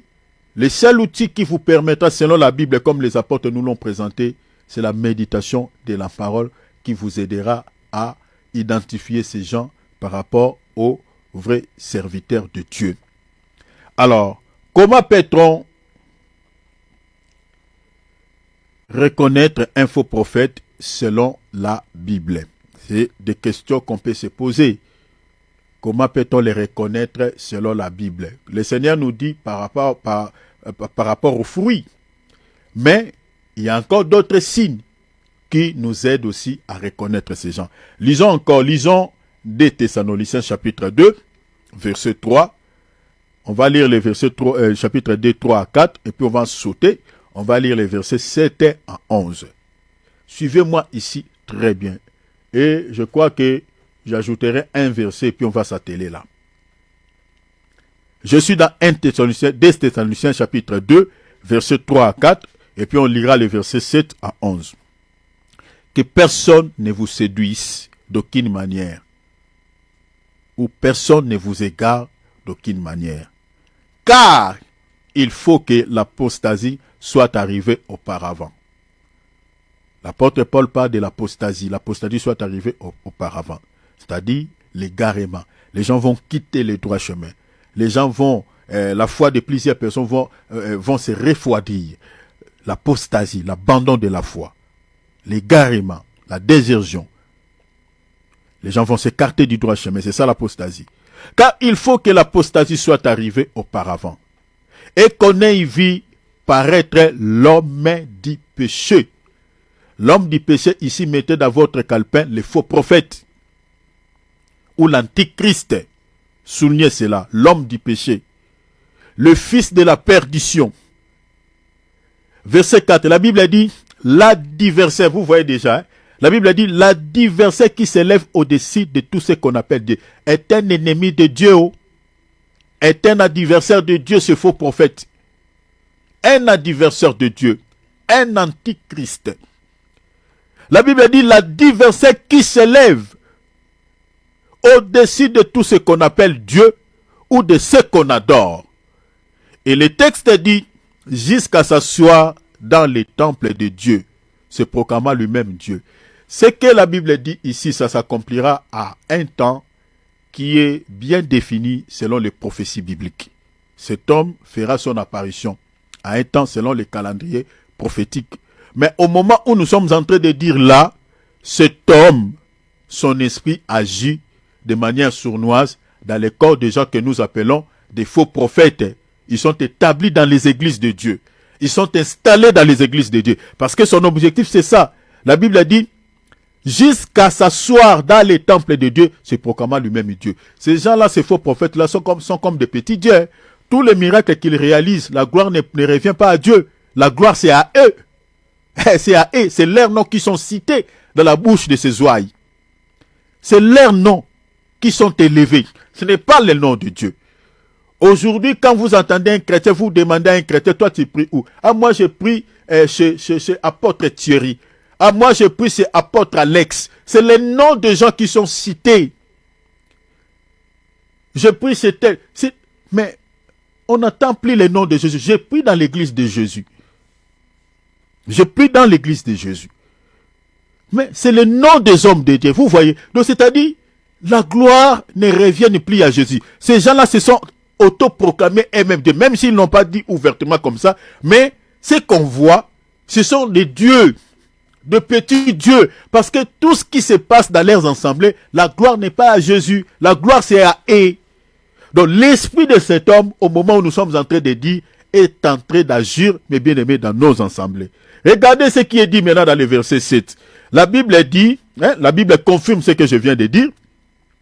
Le texte dit, car le mystère de l'iniquité souligné, le mystère de l'iniquité agit déjà, comme je viens de dire. Il faut seulement que celui qui le retienne ait encore disparu. Regarde maintenant dans le verset 8. Alors paraîtra l'impie. L'impie, l'homme du péché qu'on vient de lire, c'est lui l'impie, le faux prophète ici.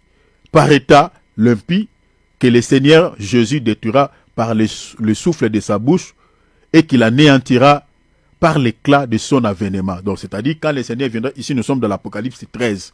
Apocalypse 13 et puis Apocalypse 19. Donc, au retour glorieux du Seigneur Jésus-Christ, le Seigneur racontera cet homme sur son chemin et le détruira. Donc, c'est à cet temps-là. Mais, au moment où nous sommes en train de dire, la Bible dit quoi? Le mystère de l'iniquité agit déjà. Je vais expliquer le mystère de l'iniquité pendant quelques minutes ici, avant que nous puissions clôturer. Regarde maintenant dans le verset 9, la Bible dit, l'apparition de cet impie se fera par la puissance de Satan. La puissance de Satan. Donc, quand l'apôtre Paul dit le mystère de l'iniquité agit déjà, donc c'est-à-dire son esprit, l'esprit là maléfique, et dans les corps de ces gens que nous appelons les faux prophètes agit au moment où nous sommes en train de parler là. Donc la Bible dit, il fera son apparition par la puissance de Satan, avec quoi? Avec toutes sortes de miracles, des signes et des prodiges mensongers. Chers enfants de Dieu, tous les miracles que vous observez dans les assemblées là, tous ces miracles là, toutes les prophéties là que vous observez, que vous écoutez, vous entendez, ah voilà, il a prophétisé ceci, ah il a fait réaliser tel, bien aimé, n'attribuez pas tout à la puissance du Saint-Esprit ou à la manifestation du Saint-Esprit. Les diables aussi, comme j'avais dit ici, les dons authentiques du Saint-Esprit peuvent être aussi contrefaits, peuvent être imités par les diables. Vous voyez ici l'apparition de ces faux prophètes, la Bible dit quoi? Il fera son apparition par la puissance de Satan avec quoi? Avec toutes sortes de miracles. Des miracles, c'est-à-dire des choses qui étonnent. Vous voyez un paralytique marcher. Vous voyez quelqu'un qui était aveugle recouvre la vie. Vous voyez, mes bien-aimés, quelqu'un qui était sidatique être guéri. Le diable peut aussi le faire. Ce n'est pas impossible, il peut aussi. Donc, c'est-à-dire, n'attribuez pas, mes bien-aimés, tous les miracles que vous voyez à gauche, à droite, toutes les prophéties qui semblent authentiques, que vous entendez, voilà, qui sont, voilà, réalisées par ces gens. Mais bien aimés, n'attribuez pas tout à la manifestation du Saint-Esprit. Le diable aussi peut réaliser ces choses. Parce que ces faux prophètes dont la Bible parle, la Bible dit, il fera son apparition par la puissance de Satan et il va accomplir autant de miracles, des signes et des prodiges, mais mensongers. Le but c'est quoi? C'est de tromper, c'est la tromperie. Parce que les gens seront séduits, c'est comme un appât qu'on met sur la maison pour récupérer les poissons. Et l'appât de l'ennemi, mes bien-aimés, c'est les miracles mensongers, c'est les prophéties mensongères. C'est pour attirer les gens vers lui. Et quand les gens vont être attirés par lui, et c'est ainsi, on va maintenant museler ces gens-là pour pouvoir les conduire tous en enfer. Toutes les personnes qui prient dans les églises des faux prophètes, mes bien-aimés, l'objectif, c'est conduire toutes ces personnes en enfer. Si le Seigneur ne fait pas grâce à quelques-uns qui prient dans ces assemblées-là, ces gens-là, mes bien-aimés, leur sort final, c'est l'enfer. Regardez, je lis. Regardez, la Bible dit, il fera beaucoup de miracles, des signes et des produits mensongers. Regarde dans le verset 10. Avec toute séduction de l'iniquité. Je vous expliquerai pourquoi la Bible parle de l'iniquité. Considère tous ces miracles, tous ces produits comme de l'iniquité. La Bible dit, avec toutes les séductions de l'iniquité pour ceux qui périssent. Ah, vous voyez, hein? Donc, c'est-à-dire les miracles réalisés par les faux prophètes, les prophéties données par les faux prophètes. Mais bien aimé, la Bible ne dit pas pour les vrais enfants de Dieu authentiques qui ont la vie éternelle, mais c'est pour les gens qui n'ont pas la vie de Dieu. C'est pour les gens qui sont appelés à l'égarement. Bien aimé, si vous avez l'habitude de suivre Jésus pour la manifestation de dons, ou de dons de puissance, ou de dons de révélation, bien aimé, il faut vous poser beaucoup de questions si vous êtes vraiment enfant de Dieu. Nous ne suivons pas Jésus, mes bien-aimés, pour la manifestation des signes spectaculaires par des dons de révélation ou des dons de puissance. Non! Nous suivons Jésus, mes bien-aimés, pour les salis. L'objectif primo, l'objectif, mes bien-aimés, je peux dire, ce qui est primordial, c'est d'abord que nous soyons sauvés. La raison pour laquelle nous suivons le Seigneur, nous servons le Seigneur. C'est pour les salis de nos âmes. Ce n'est pas d'abord pour que nous soyons guéris quant à la chair, voilà tout ça. Le Seigneur peut nous guérir aujourd'hui, mais avec ce corps corruptible. Demain ou après-demain, on tombera encore malade. Ils ne sont pas à l'abri de ces soucis. Tu peux être guéri aujourd'hui, mais cela ne t'épargne pas que, voilà, ou demain ou après-demain, voilà, comme c'est le Seigneur qui t'a guéri, tu n'auras plus les mêmes problèmes. Non, ça peut encore surgir. Parce que nous possédons encore des corps qu'on appelle la Bible des corps corruptibles. Quand on aura des corps incorruptibles, à ce moment-là, mes bien-aimés, la Bible dit, quand on aura des corps corruptibles, on ne parlera plus de deuil, on ne parlera plus des maladies, on ne parlera plus de tous ces soucis que nous avons aujourd'hui sur la terre. Donc, je suis désolé pour les chrétiens qui suivent Jésus pour des miracles. Ils pensent après avoir été guéris, bon voilà, c'est fini, je ne serai plus malade. Ah mais non. Lazare était ressuscité, non? Mais il était ressuscité avec quel corps? Corps corruptible. Lazare n'est plus décédé. Il est décédé encore. Il est mort. Il était ressuscité avec le corps corruptible. Et après, il était encore mort. Mais la vraie résurrection, c'est celle que Jésus nous accordera le jour de l'enlèvement. Là, on ne connaîtra plus la mort. Et c'est fini. C'est fini. Tous ceux qui étaient morts malades, qui étaient morts suite au cancer, qui étaient décédés suite à maladie comme des sida, qui étaient morts suite à maladie, peu importe que vous connaissez. Le jour de l'enlèvement, ces gens-là ne tomberont plus malades. C'est fini. Le corps que le Seigneur donnera, je parle aux chrétiens authentiques qui sont morts en Christ. Je ne parle pas des païens. Les chrétiens qui sont morts suite à une maladie quelconque, le jour de l'enlèvement, ils se réveilleront avec des corps parfaitement en bonne santé. Des corps qui ne connaîtront plus la maladie. Mais avec le corps corruptible, bien aimé, tu es malade aujourd'hui, Dieu peut te guérir. Mais cela ne dit pas que tu ne tomberas plus malade, non. Donc c'est-à-dire, ne suivez pas Jésus pour les miracles quant à la chair. Non. Non. Parce que les miracles quant à la chair, ce n'est pas... les guérisons que nous recevons quant à la chair, ce n'est pas des vraies guérisons. Voilà. Ce n'est pas des guérisons authentiques. Voilà. C'est juste pour nous soulager pendant un temps. Alors, la Bible dit, il va réaliser ce faux prophète, autant de miracles, autant de produits, et il va manifester plusieurs signes. Mais l'objectif, c'est quoi? C'est de séduire les gens, comme vous voyez aujourd'hui. Et les gens qui vont tomber sur les panneaux de l'ennemi, la Bible dit, ce sont des gens qui n'ont pas la vie de Dieu. Pour ceux qui périssent, que les faux prophètes réalisent toutes ces choses. Moi, Thierry, tel que je suis là, je suis appelé au salut, je suis le Seigneur pour les salis. Moi, je ne peux pas suivre Jésus pour les signes spectaculaires. Non, non. Et non. Et non. Donc, quand un faux prophète réalise ces miracles-là, moi, ça ne me concerne pas. Je ne suis pas là.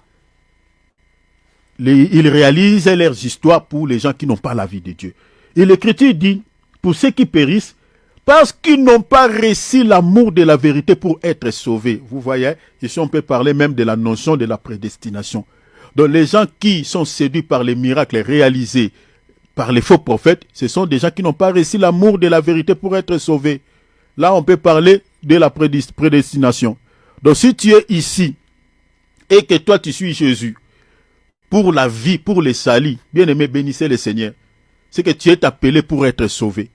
Mais les gens qui suivent les miracles, qui suivent les signes spectaculaires, aïe, ces gens-là, voilà. Parmi eux, il y a d'autres qui n'ont pas reçu l'amour de la vérité pour être sauvés.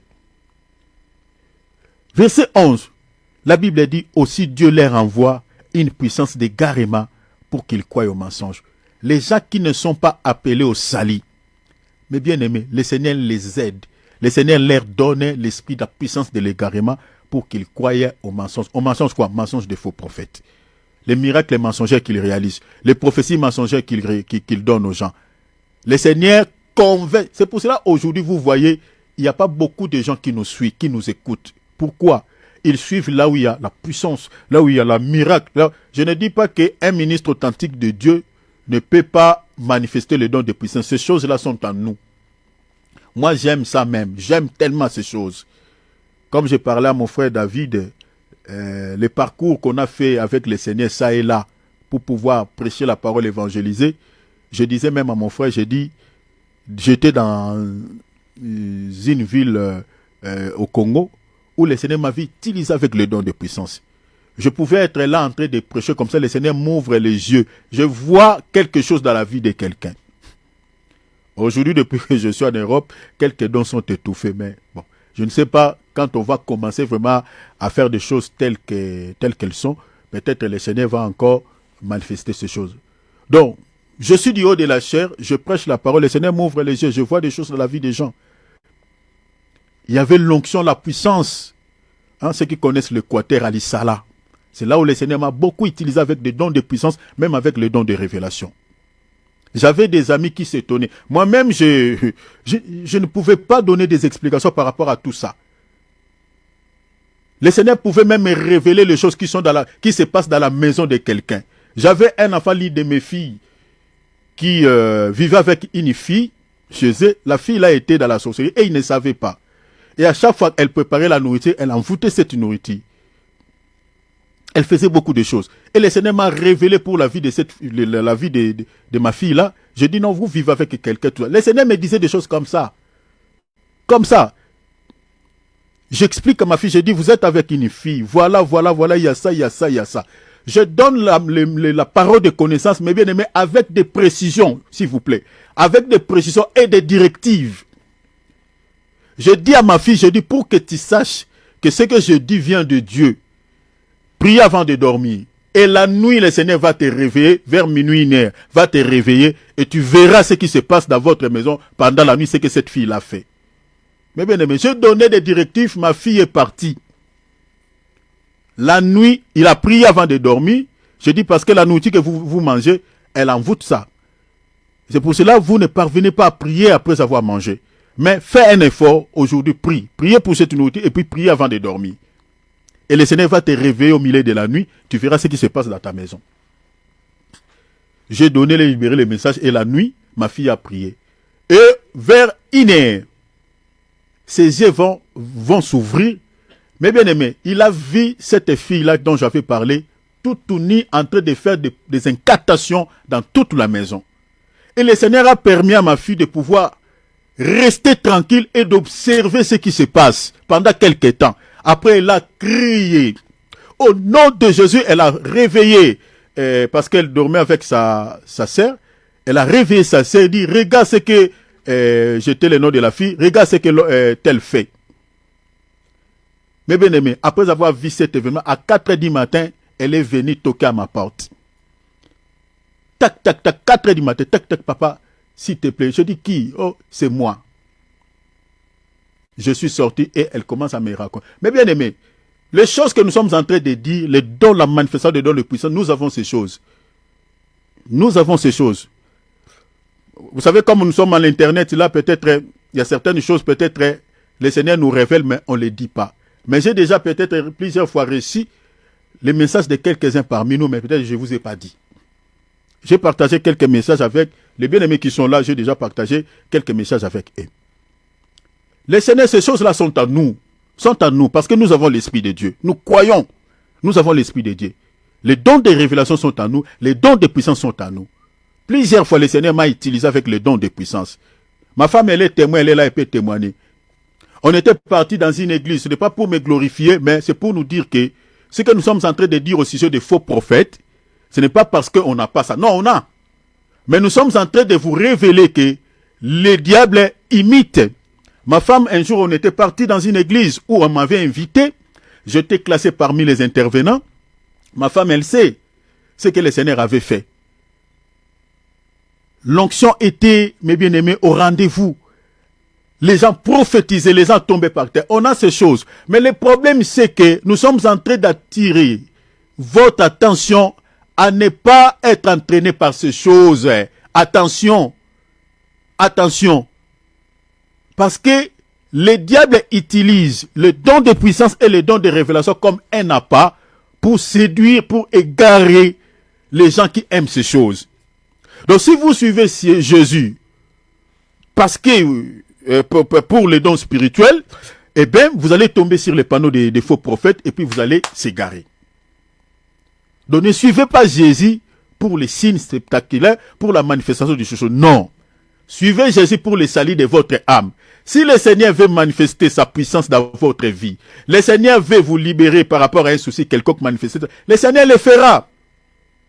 Mais ne suis pas Jésus parce que tu veux vivre les miracles. Ah voilà, parce que j'ai entendu ce prophète-là, cet homme de Dieu là, il est puissant, il est... Non. Les diables imitaient les dons spirituels et beaucoup de miracles que vous voyez, vous observez dans les églises, surtout sur la toile, mes bien-aimés, attention, beaucoup sont réalisés par les mains des faux prophètes et par la puissance de Satan. Donc vous voyez ici, nous avons un prophète qui réalise les miracles dans l'objectif de séduire, mais par la puissance de Satan. Par la puissance de Satan. Alors, je vais m'arrêter ici, parce que notre temps est épuisé. Notre temps est épuisé. Donc, notre temps est épuisé. Donc, faisons attention, mes bien-aimés, par rapport à cela. Je vous avais dit, la manifestation de tous ces dons spirituels, c'est fait selon l'analogie de la foi chrétienne, c'est-à-dire en accord avec les enseignements fondamentaux des Écritures, selon Romains chapitre 12, verset 6. C'est-à-dire pour pouvoir identifier le don authentique du Saint-Esprit à leur contrefaçon spirituelle, mais bien aimé, l'Écriture que je vous ai donnée là, c'est la clé. C'est la clé. Parce que nous sommes en train de dire que comment identifier un faux ministre, un faux ministre par rapport à un vrai ministre de Dieu. Donc, j'ai dit qu'il faut examiner, comme l'apôtre Paul dit, examiner toutes choses. Parce que le Seigneur a dit, vous les reconnaîtrez à leurs fruits, c'est-à-dire à leurs œuvres, à leurs actions. Maintenant, pour pouvoir discerner, distinguer les œuvres d'un faux prophète aux œuvres d'un vrai serviteur de Dieu, mais bien aimé, il faut avoir suffisamment la connaissance de la parole de Dieu. C'est ça les démarches que nous sommes en train de faire. Il faut avoir la connaissance de la parole de Dieu, c'est-à-dire méditer la parole de Dieu, écouter plus les enseignements comme nous sommes en train de faire là. Parce que si vous n'avez pas la connaissance de la parole de Dieu, vous aurez du mal à pouvoir reconnaître un faux prophète. Vous aurez du mal par rapport à un serviteur de Dieu. Alors, la manifestation de tout don spirituel, chers enfants de Dieu, n'attribuez pas tout au Saint-Esprit, à la manifestation du Saint-Esprit. Parce qu'un faux prophète, par la puissance de Satan, peut aussi prophétiser, peut aussi réaliser les miracles. Mais maintenant, j'avais dit que pour pouvoir identifier la manifestation des dons authentiques du Saint-Esprit à leur contrefaçon spirituelle, mais bien aimé, la clé que la Bible nous donne, c'est Romains chapitre 12, verset 6. C'est-à-dire, la manifestation de tout don authentique du Saint-Esprit, selon les Écritures, ne peut pas contredire, en fait, la parole de Dieu ou les fondements que les apôtres nous ont donnés. Doivent se faire selon l'analogie de la foi chrétienne.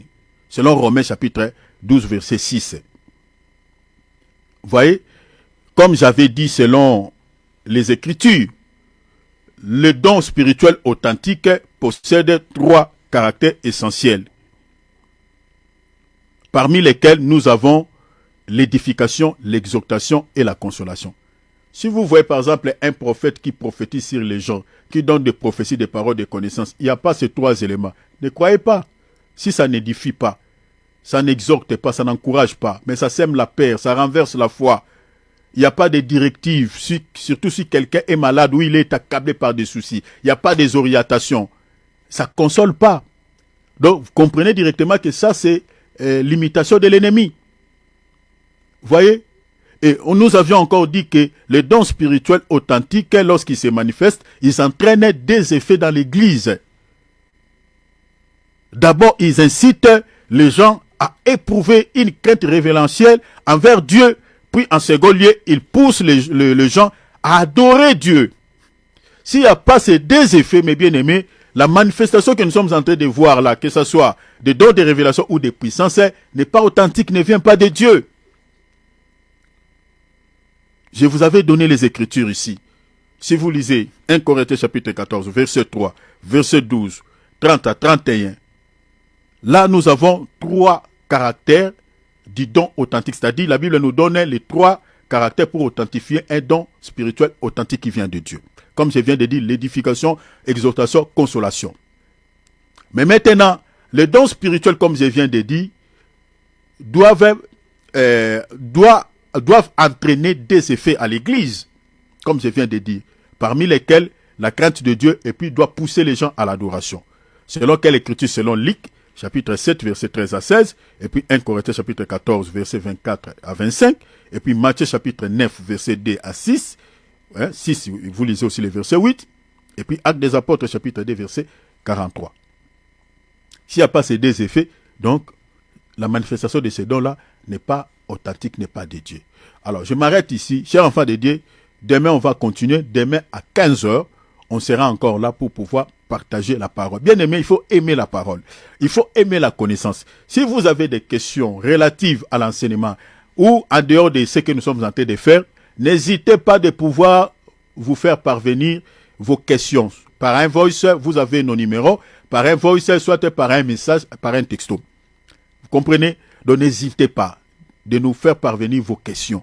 Et nous allons, au fait, vous aider par rapport à cela. Alors, ouvrons nos micros, nous allons prier. Alléluia. Prie le Seigneur à la manière dont le Seigneur t'a parlé. Demande à Jésus que tu sois quelqu'un qui médite la parole. Suis le Seigneur pour le salut de ton âme et non pour les signes spectaculaires, pour les miracles ou des prophéties. Parce que dans notre temps, nous avons beaucoup de faux prophètes. Les prophéties, les dons spirituels ne sauvent pas. Ne sauvent pas. Ne sauvent pas. Nous sommes sauvés si nous manifestons les fruits dignes de la repentance. Alors ne suis pas Jésus pour les dons spirituels. Demande à Dieu qui te donne envie de lire la parole, de méditer la Bible. Parce que c'est la connaissance des Écritures qui t'aidera à pouvoir fuir les faux prophètes, à pouvoir s'échapper au filet des faux prophètes. Demande l'aide de Dieu, que le Seigneur te donne envie de lire et qu'il t'ouvre ton esprit de comprendre la parole. Prions au nom de Jésus. Père, nous te prions, notre Dieu.